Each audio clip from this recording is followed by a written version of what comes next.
I remember back in the day playing sports and having that same thing. I had broke my wrist tripping on my shoelaces, believe it or not. So terrible.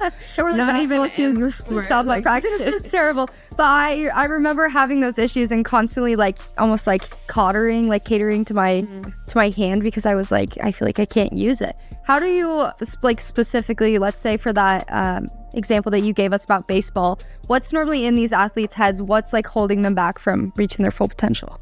So it's really a physiological thing, actually. So, when we go through an injury, for example,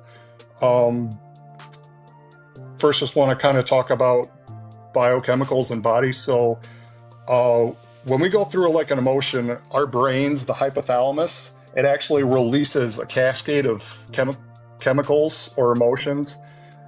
Yeah, they're called peptides for short, but there's like every emotion has a chemical amino acid chain.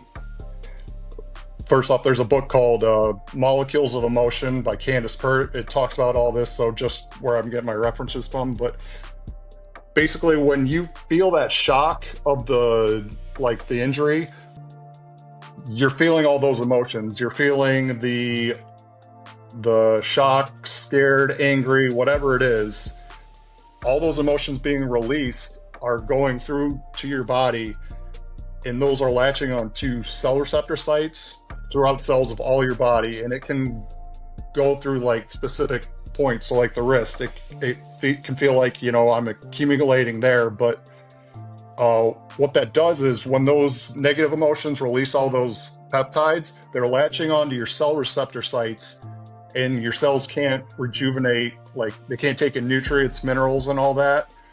So the cell divides and it basically accumulates there. So what EFT really does is we're talking to your physiological body and not just your conscious mind.